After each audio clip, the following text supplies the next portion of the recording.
Acérquese quien va a ser instituido elector, Luis María Casal.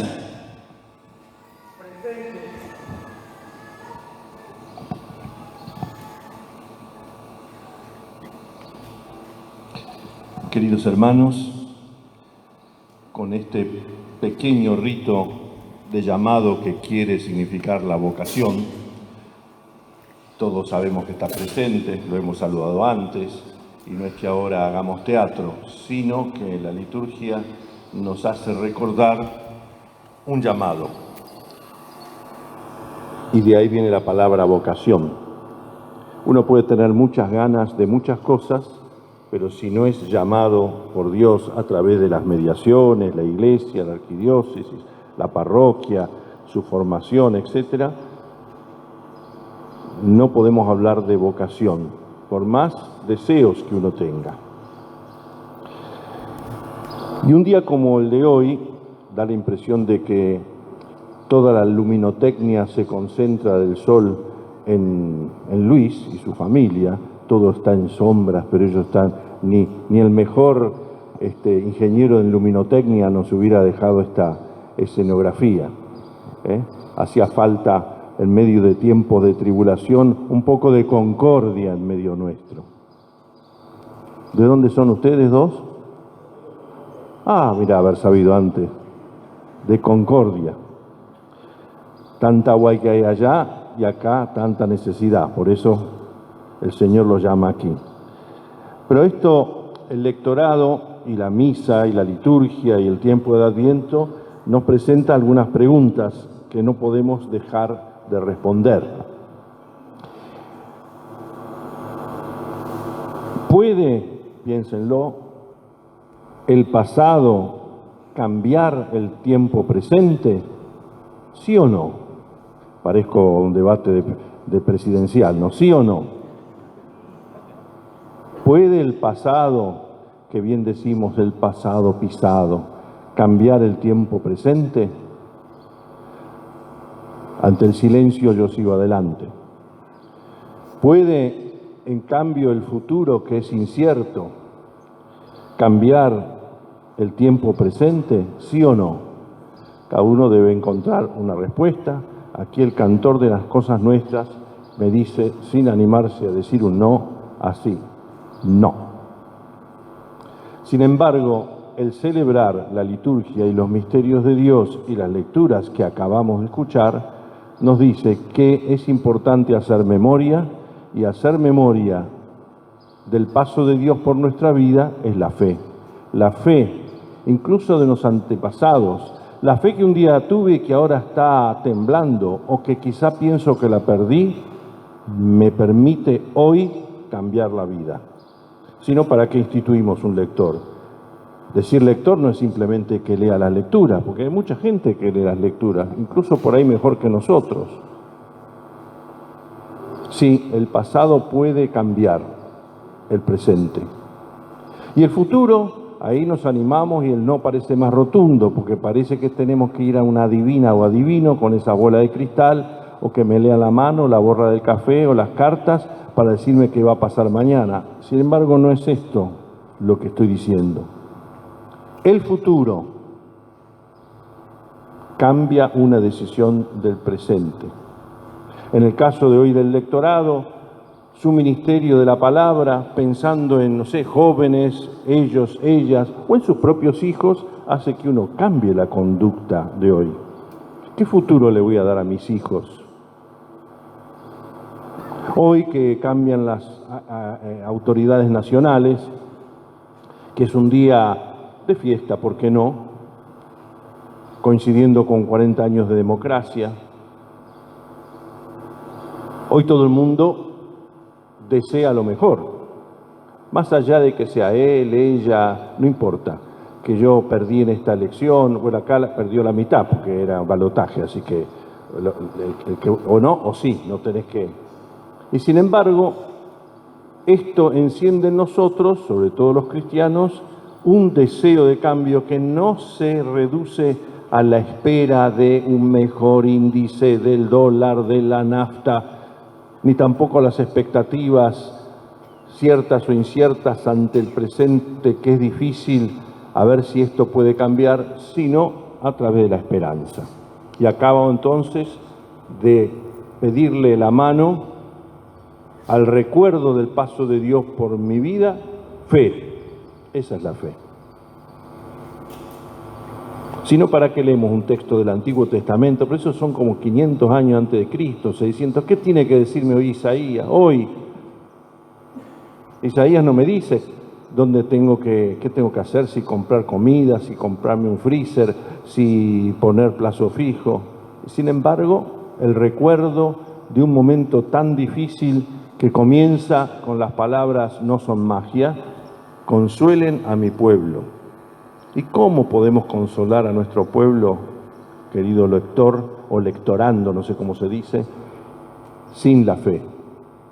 Que es hacer memoria, que es avivar las brasas que quizá parecen apagadas, pero con un soplido suave se vuelven a encender. ¿Y qué es la esperanza sino el recordar que el Señor cumple al contado lo que promete y el Señor viene? Sí, el pasado con la fe se hace presente y cambia mis decisiones. El futuro preñado de esperanza se hace presente hoy y cambia mis decisiones. No puedo seguir así. Como decía Seferino Namuncurá, su padre, no podemos seguir así. Voy a estudiar para ser útil a mi gente. Miren qué decisión, y ya lo tenemos beato y esperamos que sea canonizado. Sí, todos los sacramentos en realidad, y lo enseñarás en la catequesis, tenemos que volver a enseñarlo, es un recuerdo de la fe, del paso de Dios por la historia de su pueblo, es un anticipo del reino, por eso comulgamos, por eso nos confesamos, por eso bautizamos, por eso nos confirmamos, por eso nos casamos, no es mi caso, por eso nos ordenamos, por eso recibimos la institución de un ministerio. Y a su vez, todo sacramento y toda realidad desde la fe y la esperanza indica un presente que solo puede ser vivido desde el amor, la caridad. Decía ayer, cuando fue instituido el otro Luis, Nelia, ahí en Luján, en Bahía Blanca, que el Adviento nos regala algo parecido a lo que hace un director de una película al iniciar las primeras escenas, que hace un paneo o un marco de la cámara muy general, muy amplio, del lugar donde van a acontecer los hechos. Luego ese paneo se va acercando, quizá al pueblo, quizá a Concordia, y va entrando quizá en la casa nuestra, en un diálogo entre Roxana y Luis.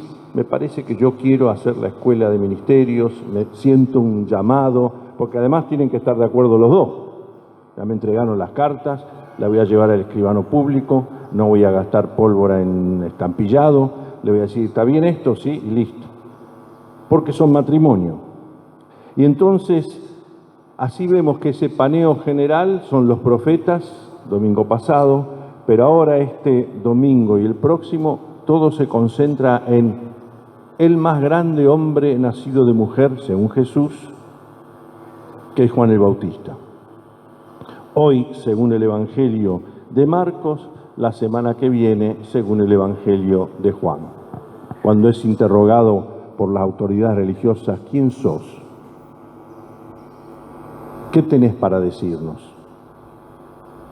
Sí, los profetas, el profeta que ya no habla de aquel día, no habla del día del Señor, sino que lo señala, este es el Cordero de Dios que quita el pecado del mundo. Tamaña tarea de un lector en su catequesis, en el anuncio de la palabra, en el consejo, porque vendrán a preguntarte por eso, ¿qué tenemos que hacer? De señalar ya no aquel día, sino el Señor Jesús. Después de 80 años de secuestro extorsivo comunitario, eso es el destierro, todo un pueblo llevado a miles de kilómetros, El segundo Isaías, como se dice en la Escritura, porque el profeta Isaías, hay 3 Isaías en uno, no es misterio, antes del destierro anuncian esto, nos va a ir mal, consolando, así empieza el libro segundo, consuelen a mi pueblo. Tarea principal de todo ministro instituido, espontáneo, ordenado, acá tenemos de todos los colores, es consolar al pueblo. Consolar al pueblo. Y se lo consuela de una manera diversa, según las necesidades de ese pueblo de Dios. A veces amonestando, eso no va, tenés que cambiar. A veces consolando, bueno, ya está, no te preocupes, mira adelante.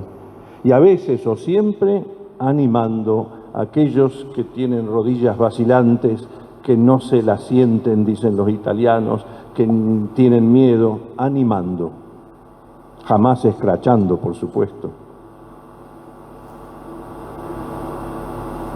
La tarea principal del profeta Juan, como todos los profetas, y de cualquier ministro de la Iglesia, no digo cualquiera en el sentido cualquier, sino de todo ministro, lector, acólito, diácono, sacerdote, obispo, todo. Y los otros ministerios, ahora el catequista, etcétera, la tarea principal es señalar a Jesús, aplanar lo escabroso, rellenar el pozo. Porque, ¿qué es lo que hace una madre cuando su hijo o hija se lastiman o pasan un gran momento? Cuando es chico uno lo puede abrazar, le puede decir algunas palabras. Cuando es adolescente no le abrace mucho porque es arisco o arisca, pero siempre es ya pasó, ya pasó. Un dolor, no sé, sangre por un juego, ya está, ya pasó. Y hacerle mirar más allá, mirá, distraerlo de su dolor, pero en lo catequístico ya no es distraerlo, sino que miren un norte, el de Jesús. Si hay que aplanar lo escabroso y si hay que rellenar los pozos como para tener el camino no fácil, pero sí llano para el Señor, significa que nosotros tenemos la tendencia del fatalismo y el derrotismo. Tenemos la tendencia de lo depresivo porque nuestra autoestima está por el piso, o a veces al revés, tenemos la tendencia de pasarnos de rosca y que alguien con caridad nos venga a bajar el copete. Vamos, ¿y quién te crees que sos? Las dos cosas. Quien me quiere bien sabrá decir esas dos cosas. No despreciando, no bullying, no todas esas cosas que ya son en inglés, pero sabemos lo que son. Entonces, aplanar colinas, rellenar los valles. Es hermosa esta época de Adviento acá en el hemisferio sur, en el norte es totalmente distinto, ya se camina hacia el invierno, todo es oscuro, tiempo hasta la noche más larga del año y una luz brilla en las tinieblas. Acá tenemos la Navidad, es la noche más larga del año. Sin embargo, en las vueltas de los caminos, sobre todo en esta diócesis que es eminentemente rural también, vemos ahora lleno de cosechadoras, camionetas, los trailers, todos esperando, ya lo están haciendo, las cosechas. Es la mejor imagen que podemos tener de lo que es el Adviento. La buena noticia. Todo preparado, preparen los caminos, allanen, preparen la conversión. Las dos frases claves del profeta, y serán las tuyas, si no hay de vos y hay de nosotros, que confiamos en tu lectorado, hoy y mañana Dios dirá, frases de Juan Bautista: es necesario que Él, quien es Él, Jesús, crezca y que yo disminuya. Y no es porque el Señor te considera una porquería, jamás, sos hijo de Dios. Y tendrás que animar y consolar, haciendo recordar a quienes te son confiados en tu ministerio que son hijos e hijas de Dios. pero es necesario que Él crezca y yo disminuya. Y también nadie puede atribuirse nada que no le haya sido de lo alto. ¿Sos de origen o de carrera militar, naval, no sé? Naval, ¿no? Perfecto. ¿Cuál? Infante. Uy, Dios mío. Todavía infante, no maduraste entonces. Ah, ¿eh?